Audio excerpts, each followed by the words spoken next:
ये क्या होता था, ये खंडहर अभी क्या है, इसके ऊपर की छत हट गई थी। जब ध्वस्त किया गया तो ये रूम था, ये सब क्या था, रूम। इसके ऊपर का छत हट गया, जब जल गया तो ये छत हट गया। ये चारों ओर से ये सब रूम था, ये सब क्या है, रूम है। यहां देखिए ये क्या है, रूम है। ये गेट है और ये रूम है। इस गेट में आप बाहर से अंदर से दरवाजा नहीं बंद कर सकते थे। आप पढ़ के ना, इतना छोटा सिंगल रूम रहता था, एक लड़का एक रूम। एक हॉस्टल में 35, एक ब्लॉक में 35 लड़के रहते थे। 1 2 3 4 5 6 7 8 9 10 ऐसे करके, अभी इमेज उतना ही है तो कटा हुआ है, तो 30 से 35 लड़के। और एक ब्लॉक में कितने लड़के, 35 लड़के, मतलब एक यूनिट में। और ये 35 एक ही सब्जेक्ट के थे। अगर इन्हें चिकित्सा पढ़ना है तो इसमें केवल चिकित्सा वाले, इतिहास पढ़ना है तो केवल इतिहास वाले, ज्योतिष पढ़ना है तो केवल ज्योतिष वाले, इस टाइप का। और ऐसे ऐसे हजारों, मतलब कई 300-400 यूनिट थे सब वहां पर। अब आपको ये ना ऊपर से थोड़ा सा समझ में आएगा। जो यूनिवर्सिटी, ये एक ब्लॉक दिख रहा है, इसमें कितने लड़के, 35। और इसमें भी, यहाँ पे भी, समझ में आ गया कि नहीं आ गया, किसी को दिक्कत। और ये हॉस्टल सुविधा थी यहाँ पे, पूरा का पूरा इसमें क्या था, हॉस्टल। ये बड़ी वाली बिल्डिंग जो आपको नालंदा में दिखाई जाती है, ये बड़ी वाला खंडहर, ये सब आपको दिख रहा है यहाँ पर, ये सब इस टाइप का, 35 तो इस टाइप का था यहाँ पर। हर एक हॉस्टल में एक कुआं होता था, ताकि पानी पीने का बहाना करके कोनो ना भागे। उस समय भी खचरा होता था सर, पानी पीने जाए, चल गया उधर, यहाँ पर समझ में आ गया कि नहीं। उससे अच्छा तुम यहीं पे पानी पी, तबीयत खराब रहेगा। कल क्यों नहीं आए थे, तबीयत खराब था, तो सुतल लो, इसी में सुनाई देगा।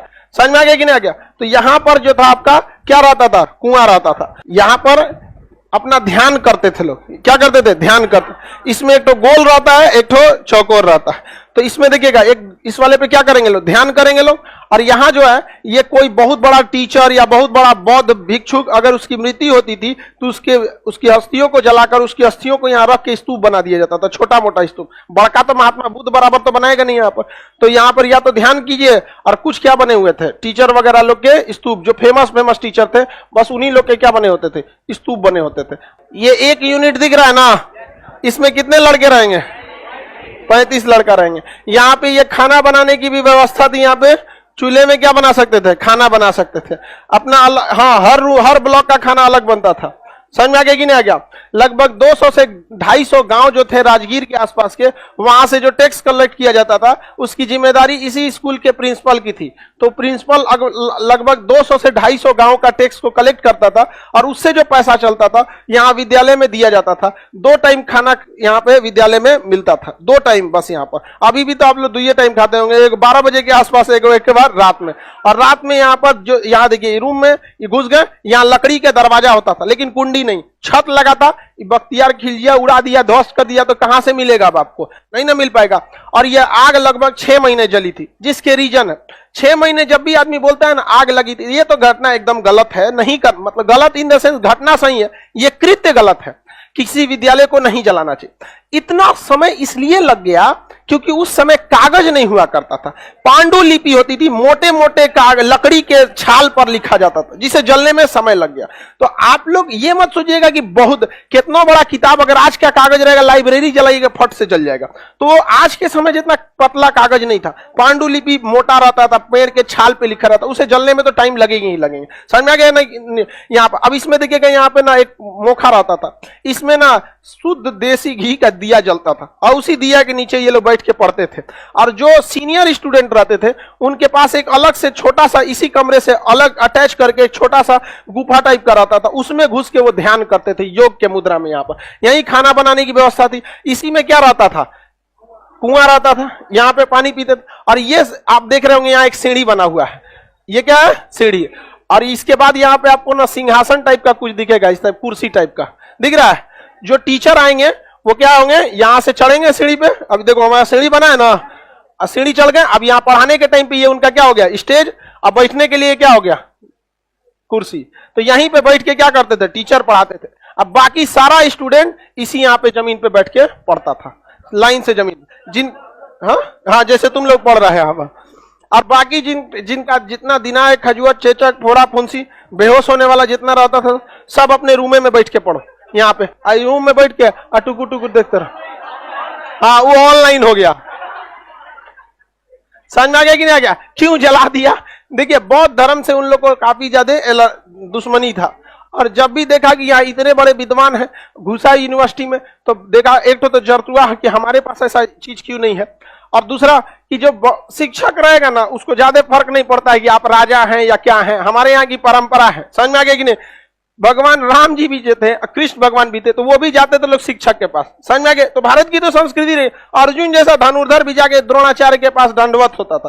तो हमारे देश की ये परंपरा रही थी कि शिक्षक का काम होता है कि हम आपको शिक्षा देंगे, ये नहीं कि कोई नेताजी आगे अरे आए हैं, आपको हमारे देश की संस्कृति है, आपको सादर इज्जत किया जाएगा आपको, लेकिन ये नहीं है कि आप बहुत बड़ा तोप हैं। तो वही थे वहां के शिक्षक लोग भी आए, बख्तियार खिलजी, तो कोई टीचर उसको एक सामान्य जिस तरह से संस्कृति होती है उस तरह से ट्रीट किया, तो उसको लगा इस ससुरा तो हम राजा के सेनापति, हमारे आगे तो झुक जाना चाहिए। लोल था ससुरा। कई रीजन थे, एक तो धार्मिक रीजन था, एक था इसको जरतुआ ही था इसके अंदर, दूसरा क्या था कि भाई पहले राजा के अंदर एक चीज भावना थी कि जब तक हम किसी क्षेत्र को ध्वस्त न करें तब तक हमको हमारा कब्जा नहीं समझा जाएगा।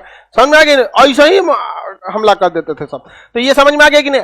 और ये जितना रूम दिख रहा है अभी क्या है, ये छत नहीं है, नहीं तो पहले क्या रहता था, छत था, वो तो ध्वस्त कर दिया, तो खंडहर में कितना बचेगा।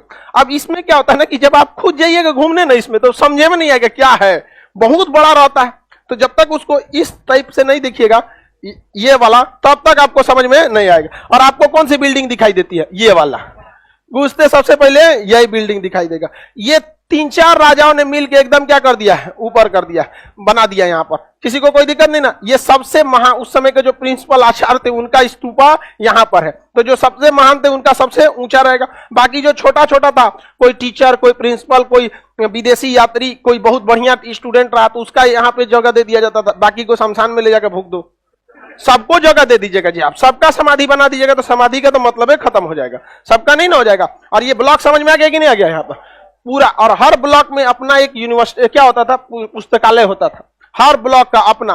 35 लड़कों पर एक पुस्तकालय, 35 लड़कों के ऊपर प्रॉपर एक टीचर रहते थे, और वहीं पे खाना बनता था। खाना कहां से पैसे कहां से आते थे? गांव से टैक्स वसूलने की जिम्मेदारी किसकी थी? प्रिंसिपल साहब की थी। समझ में आ गया कि नहीं आ गया? वहां पर तो उसके प्रिंसिपल की वैल्यू भी थी वहां पे। नालंदा विश्वविद्यालय का अगर प्रिंसिपल निकल गया कहीं पे तो भाई भिक्षुक लोग की एकदम गांव के लोग बहुत इज्जत करते थे, और बहुत शिक्षा के क्षेत्र में आगे था भी यहाँ पर। आप अगर रियल में यहाँ जाके देखिएगा तो आपको उतना समझ में नहीं आता है। समझ में आ गया कि नहीं आ गया? अब जाके आप देखेंगे तो समझ में आ जाएगा ना। ये सब खंडहर, इसमें उतर के आप देखिएगा तो आपसे हाइट में ज्यादा रहेगा, तो क्या समझ में आएगा आपको? व्यू नहीं ना समझ में आएगा जब तक आप दूर से नहीं देखेंगे। आप लोग को कुछ समझ में आ रहा है?